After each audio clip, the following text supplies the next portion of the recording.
Ia yang disebut bijaksana dalam agama Buddha.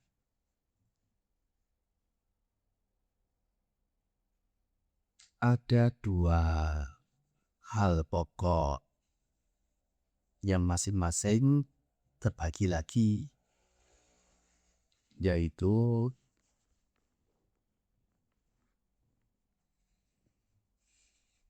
kebijaksanaan yang berkaitan dengan hal-hal duniawi dan kebijaksanaan yang mengarah kepadaman penderitaan secara selaras, secara benar, yaitu secara total. Artinya kepadaman penderitaan yang akan tidak kembali menderita lagi. Setiap orang membutuhkan kebahagiaan. Setiap saatnya orang berupaya untuk mengejar namanya kebahagiaan. Tetapi manusia tidak pernah berhenti mengejar kebahagiaan meskipun sudah mendapat. Betul tidak? Mengapa tidak berhenti mengejar kebahagiaan? Oleh karena kepadaman penderitaan yang tidak lain adalah nama lain dari kebahagiaan itu bersifat temporer. Karena bersifat temporer, perlu untuk mencari lagi.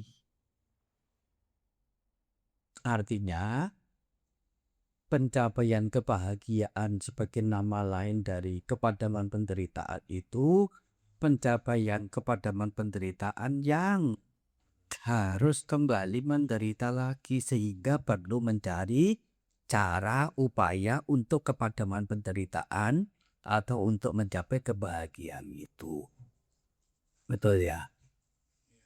Nah, itu.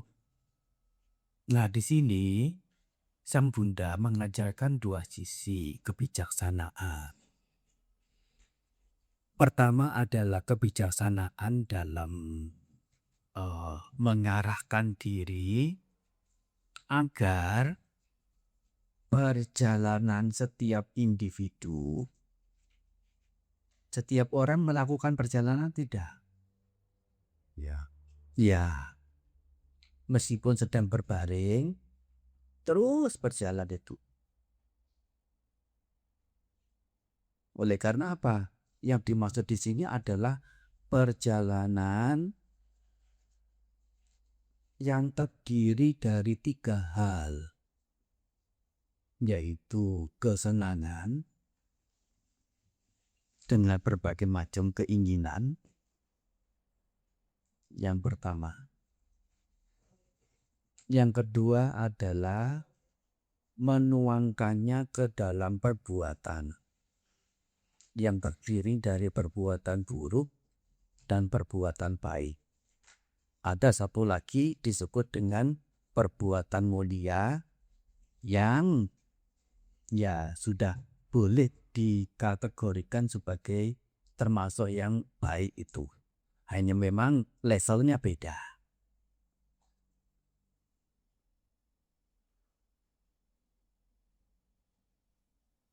Nah, penuangan dalam perbuatan yang punya dua sisi buruk baik ini akan memberikan dampak-dampak, akibat-akibat berupa penderitaan dan kebahagiaan di alam-alam sebagai konsekuensi dari perbuatan jenisnya yang dilakukan itu, buruk atau baiknya. Ini namanya perjalanan. Setiap individu melakukan perjalanan dengan ciri tiga hal ini. kesenangan yang dalam bentuk keinginan-keinginan itu, kedua menuangkannya dalam perbuatan, ketika mendapatkan akibat menyakitkan atau menyenangkan. Nah, perjalanan ini berlangsung tanpa manusia itu sadari.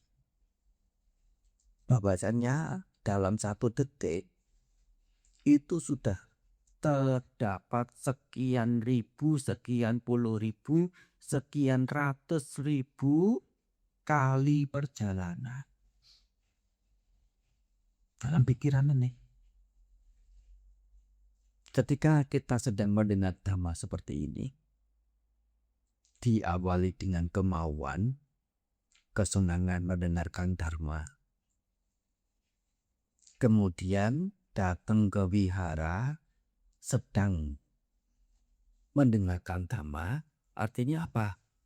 Dari kemauan-kemauan, kesenangan-kesenangan berupa keinginan-keinginan itu tertuang ke dalam perbuatan, yaitu apa? Mendengar dhamma ini.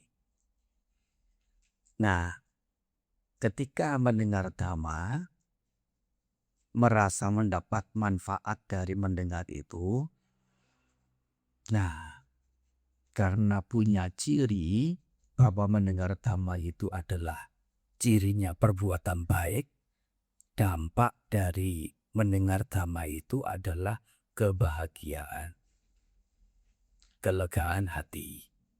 Dan itu juga dirasakan secara nyata. Tidak perlu jauh menunggu mati, setelah meninggal nanti. Ini sudah satu perjalanan. Hanya ini juga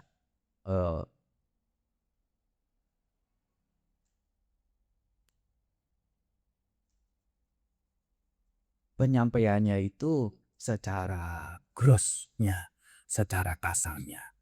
Kalau seperti tadi di awal dikatakan, dalam 1 detik itu ada ribuan, puluhan ribu, ratusan ribu kali bahkan. Itu adalah memang kenyataannya demikian. Tapi ya kita sulit untuk merinci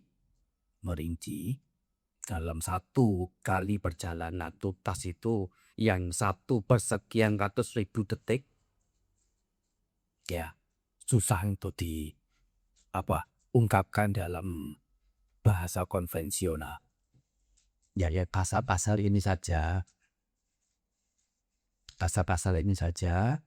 Waktu di rumah punya kemauan mendengar dharma, datang ke sini sedang mendengar dharma, artinya apa? Diawali dari kemauan, kesenangan, muncul perbuatan. Nah, akibat dari perbuatan itu apa? Kebahagiaan. Itu sudah perjalanan. Setiap individu, setiap waktunya selalu mengalami perjalanan ini. Nah, Sang Buddha mengajar agar meskipun seseorang itu mesti melakukan perjalanan oleh karena tidak bisa tidak melakukan perjalanan. Mengapa? Karena terlahir. Dengan muncul kelahiran ini tidak lepas dari yang namanya perjalanan. Mau tidak mau harus berjalan. Meskipun sedang berhenti, itu juga sedang berjalan. Yaitu apa? Memutuskan untuk berhenti. Artinya apa? Mengerjakan sesuatu yaitu apa? Dengan tidak mengerjakan sesuatu itu juga sudah perbuatan. Itu juga punya konsekuensinya sendiri. Memilih melakukan A adalah perbuatan A, punya konsekuensinya sendiri. Melakukan perbuatan B, punya konsekuensinya sendiri. Tidak melakukan kedua-duanya, diam saja, itu juga sudah termasuk perbuatan yang memberikan konsekuensinya. Ya, misalnya dilema antara meneruskan tidur atau meneruskan pekerjaan yang sedang dikerjakan ini atau pergi cari makan. Nah,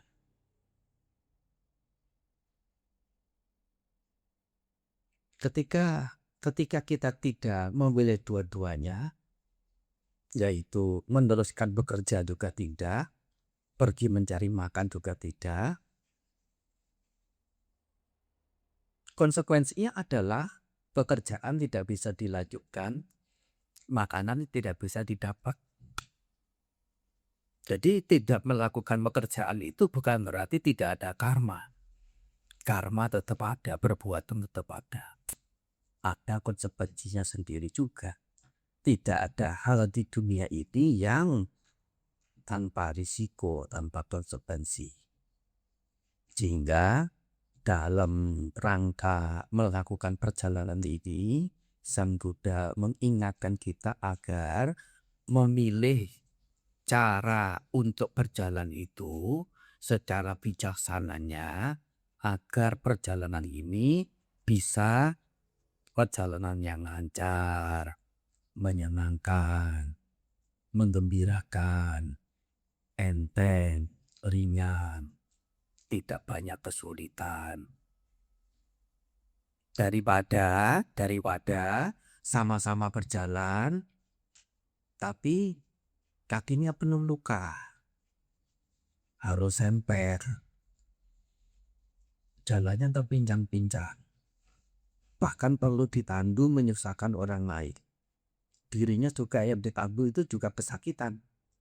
Bagaimana perjalanan seperti itu?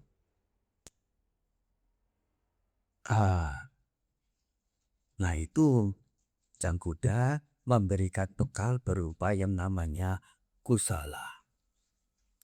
Kusala artinya adalah kecerdasan, kepandaian, kepiawaian. Artinya mengetahui apa yang menjadi kerugian bagi diri dan apa yang menjadi kemanfaatan bagi diri. Dan menunjuk bahwa keburukan adalah hal yang mendatangkan kerugian bagi diri. Meskipun sementara orang lain, yaitu mereka yang kanak-kanak, mengerti keburukan sebagai kemanfaatan.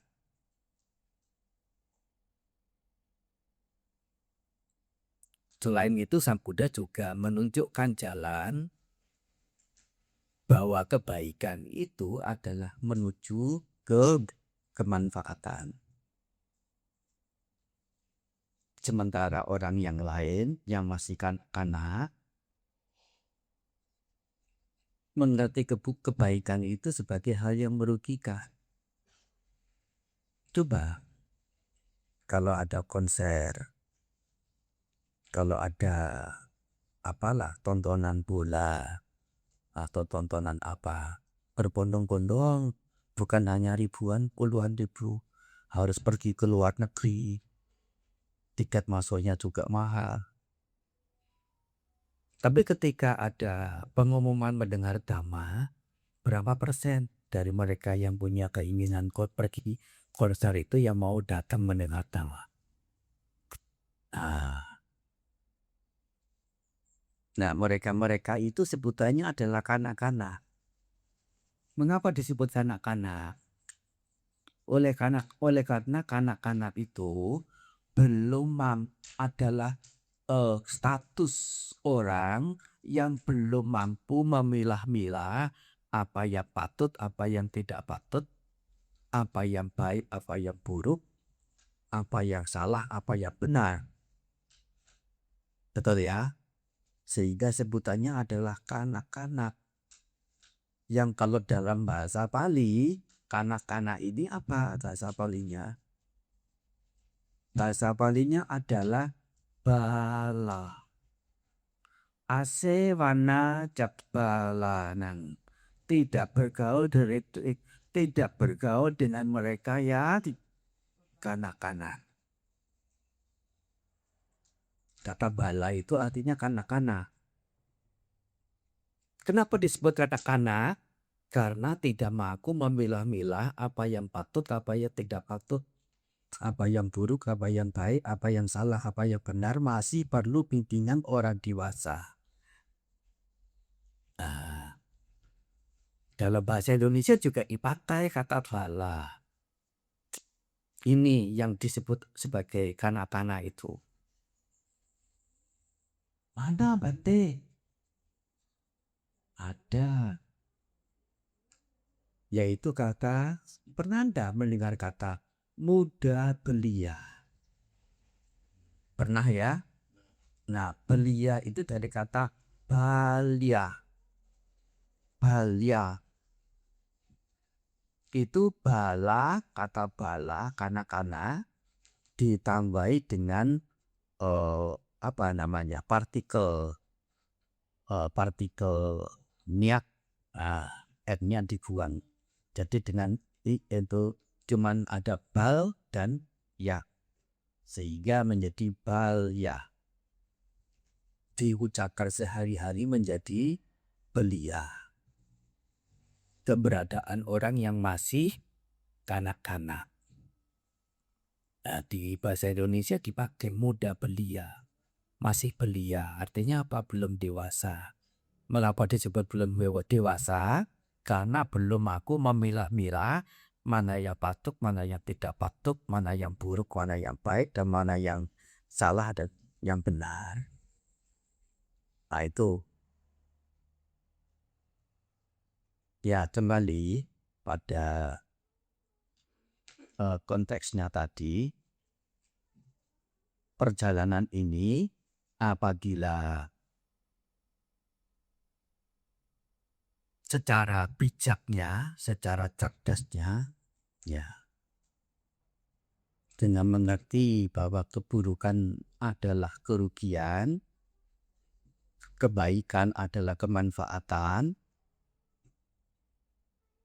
Dalam melakukan perjalanan itu, ketika diwarnai dengan kebaikan yang merupakan bekal yang menyenangkan dalam melakukan perjalanan, perjalanan seseorang menjadi bagaimana? Enteng, lega, menyenangkan, riang. Nah, tapi ya tetap mesti berjalan. Dan bekal ini apakah sekali membuat kemudian bisa dipakai untuk sepanjang waktu tanpa batas? Tidak juga. Ada masa habisnya.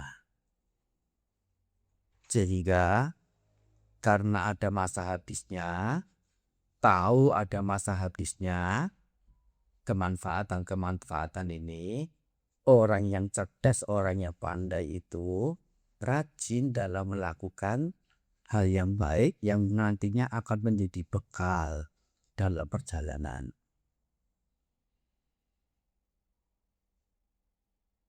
Nah, jadi mengerti bahwa buruk baik itu ada. Masing-masing ada konsekuensinya berupa penderitaan dan kebahagiaan. Satu lagi adalah tentang tiriyah atau daya upaya usaha. Usaha ini merupakan hal yang nyata mendatangkan hasil-hasilnya. Tanpa daya upaya akan tidak muncul yang namanya keberkahan, keberuntungan, hal-hal yang mendatangkan manfaat. Dua hal ini merupakan simpulan dari 10 hal yang ditanyakan itu tadi. Yang pertama adalah ati tinang, bahwasanya barang-barang yang diberikan itu ada. Maksudnya ada di sini bagaimana? Ada dalam arti ada manfaatnya. kita berbagi kepada seseorang, loh itu kan telah mengurangi harta yang saya punya nanti. Bukankah itu merupakan kerugian? Yang menerima mendapatkan keuntungan, yang memberi mendapatkan kerugian. Itu kata orang yang masih kanak-kanak. Bagi orang yang sudah dewasa, berpikirnya tidak begitu. Ada seseorang namanya si B, tinggal di agak ujung desa. Pernah lihat sekali dua kali saja. Kenal juga tidak. Hanya lihat saja, oh ada orang itu di daerah di situ. Si B. Nah, si A yang mengetahui, mendengar dari tetangganya bahwa itu si B sudah berbulan-bulan berbaring sakit. Perlu obat yang namanya ini, tapi dia tidak bisa mendapatkannya. Entah karena mahalnya harga atau memang mungkin obatnya harus dicari dari tempat yang lain, sehingga si B tidak bisa mendapatkan. Mendengar seperti ini, si A yang kebetulan punya cadangan obat yang dimaksud, pergi mengunjungi si B tanpa peduli bahwa dia itu bukan famili yang sedara, Teman baik, atau ada hal-hal yang sifatnya hubungan emosional dengan si B juga tidak ada. Cukup tahu bahwa dia adalah orang salah satu warga tinggalnya di situ itu. Saat ini, meskipun obat ini aku simpan untuk cadangan, dan memang juga ada harganya, tapi saat ini aku sedang tidak sakit dan si B itu sangat membutuhkan. Ada baiknya aku membuat orang menjadi sembuh dari obat yang aku ada ini. Si A kemudian pergi mengunjungi si B, Memberikan obatnya itu. Si B setelah menerima obat meminum menjadi sembuh dari sakitnya. Kira-kira si B menerima obat, meminum, dan menjadi sembuh dari sakit, senang dan si A tanpa desakan, tanpa ancaman, tanpa iming-iming apa dari siapapun, murni dari kehendak sendiri, dengan tulus, dengan hati baik, memberikan obatnya kepada si B. Mendengar si B sudah sehat kembali, dia menjadi kecewa atau menjadi senang. Jadi yang menerima obat merasa senang, yang memberi obat merasa senang juga. Kira-kira tingkat kelembutannya, senang karena sembuh dari sakit, Dan senang karena melihat orang yang sembuh dari sakit karena dia telah memberi obatnya, mana yang lebih lembut tingkat kesenangannya. Yang kedua. orang-orang geger. Oh, ternyata si B sudah sembuh. Sekian bulan berbaring. Kami bergantian memberi makan. Sekarang sudah sembuh, sudah sehat lagi. Sudah sehat lagi. Siapa itu? Siapa yang membuat sehat? Oh, si A. Oh, si A.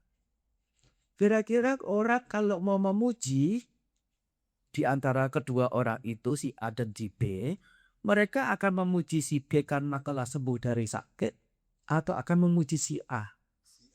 Si A. kira-kira jika orang akan menghargai sesuatu yang positif dari seseorang, Orang itu akan menghargai si B hanya karena dia sembuh dari sakit atau akan menghargai si A? Si A. Kira-kira kalau mau mengajak bergaul, akan mengajak bergaul si B hanya karena dia telah sembuh dari sakit atau punya kecenderungan, oh si A itu patut untuk diajak bergaul. Si A.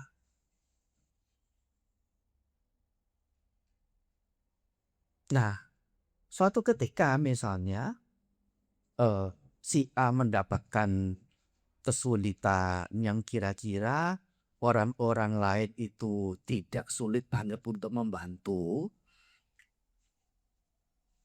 Orang-orang yang mengetahui si A itu orang baik, murah hati, punya pengharapan baik dengan sesama, tutur katanya juga ramah, rendah hati. Mendapati kesulitan itu orang punya kecenderungan untuk acuh tak acuh atau punya kecenderungan untuk membantu. Itu yang kita masyarakat Chinese khususnya punya ungkapan, nah orang baik itu akan ada kuicinnya. Tahu kuicin ya? Dewa penolong. Ja, bingung. Kok tahu-tahu si ini datang membantu, itu datang membantu, aku tidak kenal mereka. Kayak dewa datang saja itu. Sehingga dikatakan yaitu kuicin. Nah, kalau bahasa kita secara umum ya orang yang baik dilindungi oleh dewa, dilindungi oleh para dewa. Dan bentuk orang-orang itu yang ya tahu siapa yang dibantu. Semua hal yang lain selain kesenangan, si B sembuh dari sakit senang tidak? Si A memberi obat, tahu si B yang sakit itu menjadi sembuh, senang tidak? Sama-sama senang. Mana yang lebih banyak manfaatnya? Si B sembuh dari sakit atau si A? Hah? Si A. Oleh karena apa? Kesenangan dari sembuh dari sakit juga sudah didapat oleh si B. Si A juga dalam memberi itu juga mendapatkan kesenangan. Itu sudah, dua-duanya sudah cukup. Katakanlah itu imbang. Tapi untuk berikutnya, dipuji orang, dihargai orang, orang senang untuk mengajaknya berteman, bergaul, dipercayai untuk kerjasama apa, sampai kemudian dicalonkan untuk menjadi apa, perwakilan daerah misalnya, menjadi ketua RT, menjadi kepala desa misalnya, dipercaya. Itu adalah dampak berikut dari satu perbuatan memberi itu saja. Tapi itu tidak didapat oleh sekedar senang karena sudah menerima obat dan menjadi sembuh. Jadi antara penerima dan pemberi, siapa yang memperoleh manfaat lebih banyak? Ya memberi. Kita sering diajari memberi itu akan mendatangkan keberkahan. Dan kita menurut. Tanpa mungkin menyadari tentang sisi logika, akal sehat, alurnya itu bagaimana. Kita menerimanya secara apa? Secara mentah, bukan secara mentah, tapi secara matang. Iya, jatuh langsung menelan. Kalau menerima mentah diolah dulu, betul ya? Menerima sesuatu jangan terima matang-matang, harus terima mentahnya untuk bisa diolah.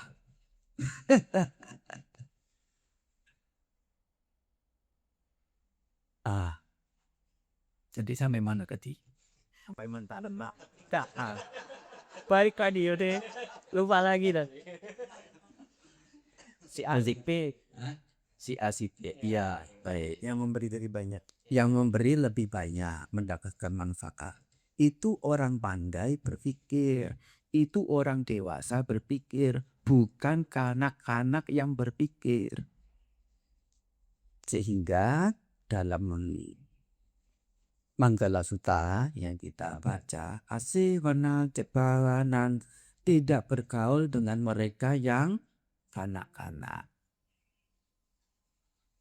Hanya ya terjemahan yang ada itu diterjemahkan bodoh atau dungu, ya itu memang secara semantik atau permaknaan diambil secara maknanya ya si bodoh itu. Karena apa? Karena anak yang punya ciri tidak bisa memilah-milah, tidak patut dan patut, buruk dan baik, salah dan benar, itulah namanya orang bodoh, orang dungu, begitu. Jadi dalam hal ini satu adidinan pemberian itu ada manfaatnya, bukan menerima manfaat itu.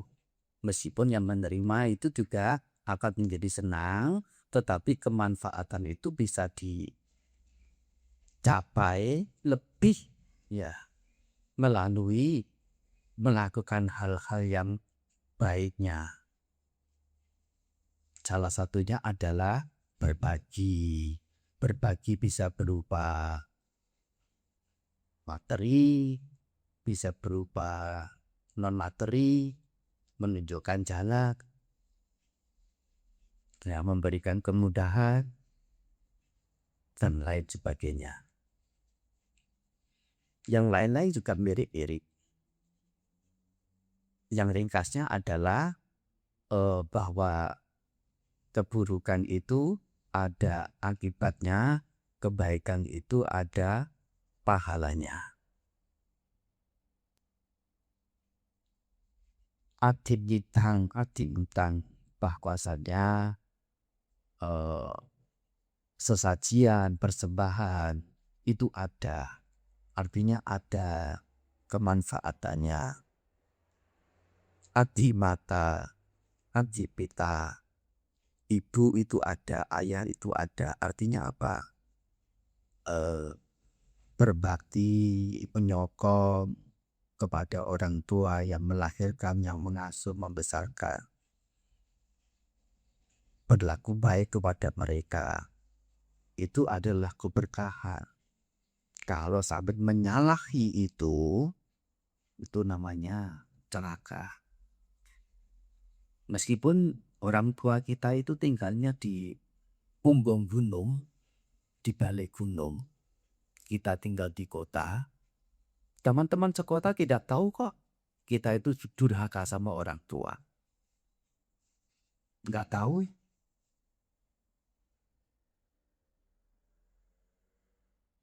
Tapi orang yang sampai bisa durhaka dengan orang tua, kira-kira dia punya keberanian untuk menjadi durhaka kepada siapa yang lainnya tidak? Iya. Iya. Orang yang durhaka terhadap orang yang seperti itu, yaitu orang tua, menghidupi, membiayai, mendidik, membesarkan, membuatnya mapan, dicelakai sama si anaknya ini. Kira-kira mentalnya itu bagaimana? Sehari-harinya itu. Gampang dah lewat tutur kata, sikap, tindak tanduknya. Itu sudah menjadi apa ya, kalau istilah modernnya itu frekuensi gelombangnya itu sudah begitu itu. Punya frekuensinya sendiri. Apalagi kalau sampai diketahui oleh orang sekitarnya, oh si A itu ternyata orang yang jahat, meskipun terhadap orang tuanya. Bagaimana kemudian orang-orang setelah mengetahui bahwa si A itu jahat, hatinya busuk. Meskipun kepada orang tua, orang yang berjasa, kalau kepada orang yang berjasa saja dia bisa berhati busuk, melakukan perbuatannya busuk, kepada siapa yang lain dia akan tidak bisa melakukannya. Kalau aku dekat dengan dia, aku akan juga menjadi mangsa dia. Yang dekat menjauh, yang jauh tidak mau mendekat. Nah itu. Itu adi mata, adi pita, adi ayang loko. Dunia sekarang ini ada. Bahwasanya ada itu maksudnya apa? Menjadi akibat dari alam-alam sebelumnya. Tanpa alam sebelumnya, tidak sampai ada di alam sekarang ini, di sini ini, masing-masing. Nah, itu apa namanya? Tumibak lahir. Karena apa? Perbuatan buruk, perbuatan baiknya. Adik paroloko. Ada alam lain. Artinya apa? Bahwasannya alam sekarang ini, setelah selesai dari alam sekarang ini, tidak musnah, tidak langsung hilang. Tapi akan berlangsung berlanjut ke alam berikut. Perlu bekal, perlu sanggup, perlu kelancaran, kenyamanan dalam melakukan perjalanan untuk alam berikutnya. Sudah berapa ini?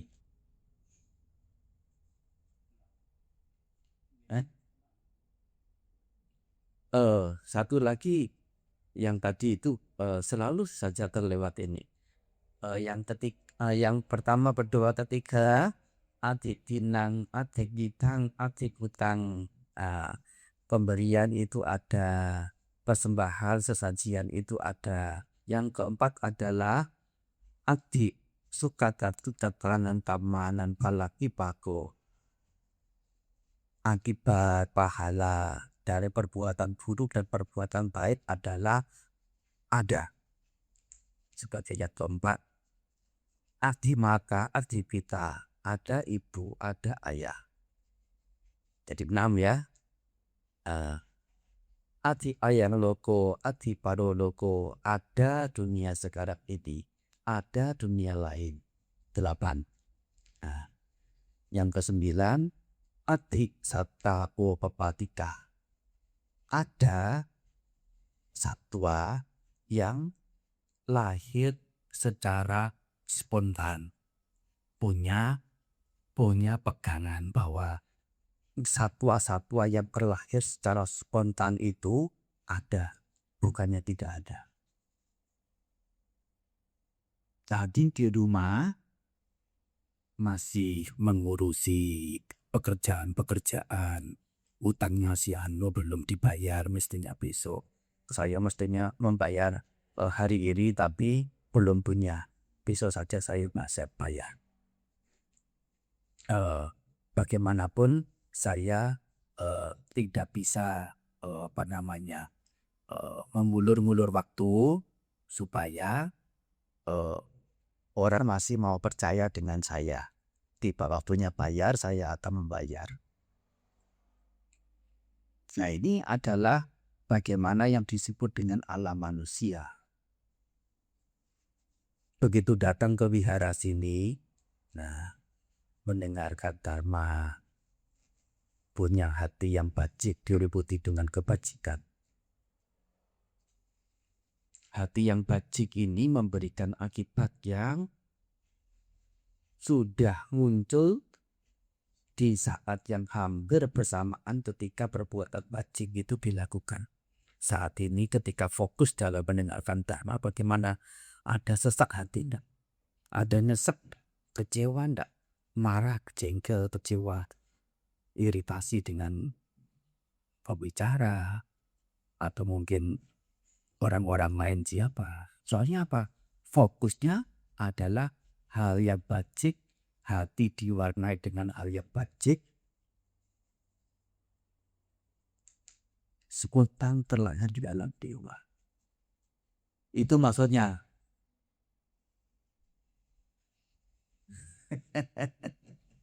Wadahnya wadah manusia, mentalnya mental dewa. Karena apa?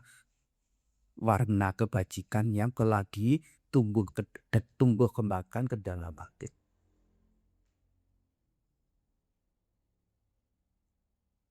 Yang terakhir ke-10 adalah Adikloke Samana Brahmana Samagata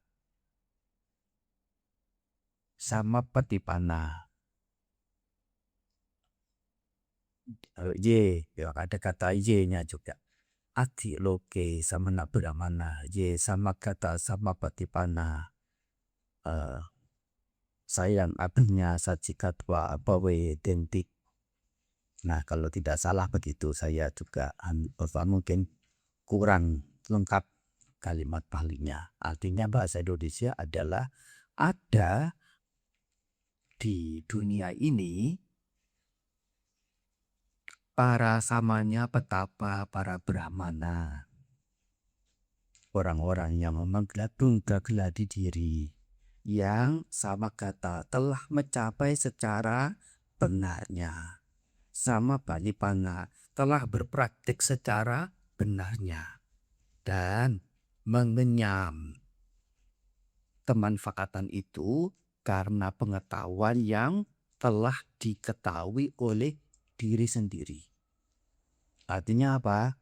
Kita punya pegangan bahwa ada orang-orang tertentu yang punya nilai spiritual yang tinggi karena pelatihan mereka. Sehingga kalau disimpulkan, dirangkum, ada 2, yaitu tentang karma, perbuatan, dan tentang wirya, daya upaya. Jika ajaran Buddha itu sering disebut dengan istilah kammawadi, kammawada, wiryawada. Buddha sendiri disebut dengan kammawadi, wiryawadi.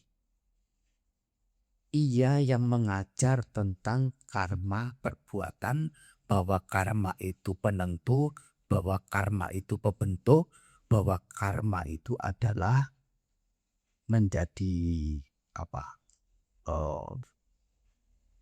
Sebab warna hidup itu punya ciri, punya jenisnya sendiri.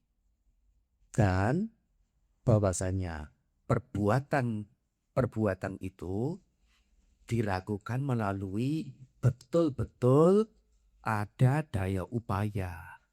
Bukan karena wahyu, bukan karena anugerah dari dewa, dari leluhur, dari siapapun yang dipercaya akan bisa mendatangkan keberkahan secara sensasional, sampai batu pun disembah, dihormati, pohon pisang yang ada 2 tuntut. Nah, sudah, ini pohon istimewa, ada dewa di sana itu. Sudah dikasih dupa, kasih wamian, puja. Tolong ya, gimana anakku cepat dapat jodohnya. Wah, gimana aku cepat dapat kerjaan. Gimana kerjaan yang aku lakukan ini bisa ya naik statusnya, naik jabatan atau apa yang lain-lain, apapun ya. Mempercayai hal-hal luaran lain dari percaya, yakin, pegang pada perbuatan, bahwa ini perbuatan sebagai penentu, bukan berkah-berkah sensasional seperti itu. Perlu ada upaya, wirya. Nah, ini ke-10 hal inilah yang disebut dengan istilah punya pandangan benar atau disebut yang punya kebijaksanaan. Tetapi kebijaksanaan yang bersifat duniawi. Oleh karena apa? Melulu punya 10 hal ini sebagai pegangan, dipegang teguh, bukan hanya pegang secara keyakinan saja, melainkan juga menjalankan seoptimal mungkin, menjauhi yang buruk, melakukan yang baik. Lahir lagi di alam bahagia, berbuat baik lagi, lahir lagi di alam bahagia, berbuat baik lagi, melulu berbuat baik saja. Kira-kira kalau terus-menerus harus berbuat baik, karena buahnya itu tidak bisa selamanya dinikmati, harus habis, capek enggak? Melelahkan enggak? Kira-kira membosankan tidak? Apalagi dalam orang hidup ternyata melakukan baiknya itu meskipun sudah mengerti Dharma, mengerti ajaran Sang Buddha, melakukan baiknya itu kadang-kadang berbuat buruknya jauh lebih sering. Kemana akhirnya? Melulu berbuat baik saja itu adalah sesuatu yang melelahkan, capek. Dan sesungguhnya itu adalah membosankan. Terus berjalan seperti, berlari seperti tupai di kerangkeng yang kayak tabung itu. Ada rodanya itu. Lari, lari, lari, lari, lari, lari. Lari kemana? Kemana? Ada tujuan yang dicapai yang jelas tidak? Karena apa? Memutar, melingkar. Dalam bahasa palingnya, memutar, melingkar itu adalah wakta. W-A, T titik bawah, T titik bawah, A. Wakta artinya lingkar. Samsara artinya perjalanan. Wakta samsara artinya perjalanan yang melingkar. Seperti tupai itu. Sampai kemana Anda? Peter apa Godo?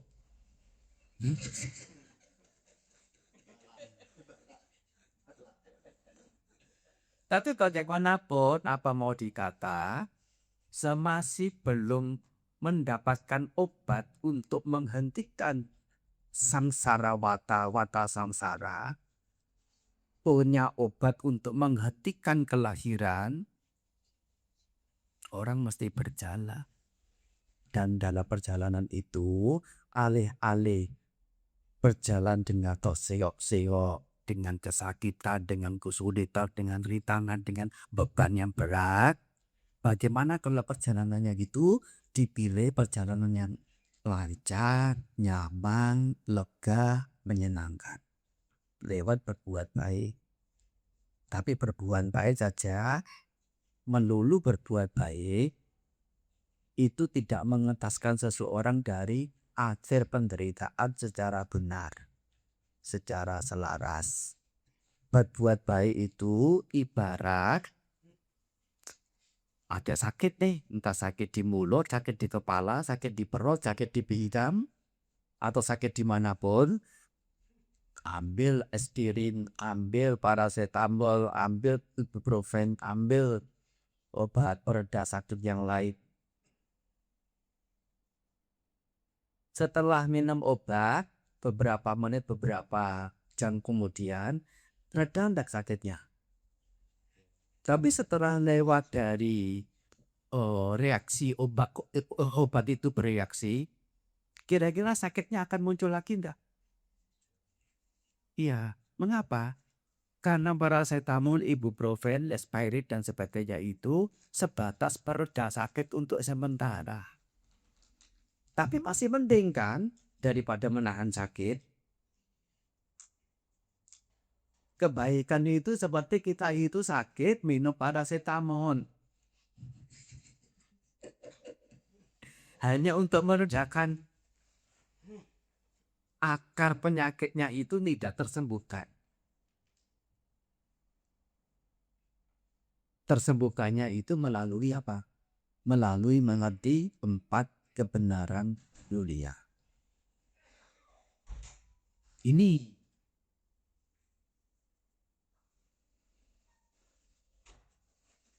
nah, 4 kebenaran mulia itu sudah dijelaskan dalam uraian-uraian pada waktu sebelumnya.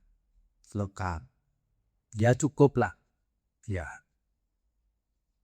Cukup lengkap. Kalau diteruskan nanti ya baru satu pertanyaan itu. Ya.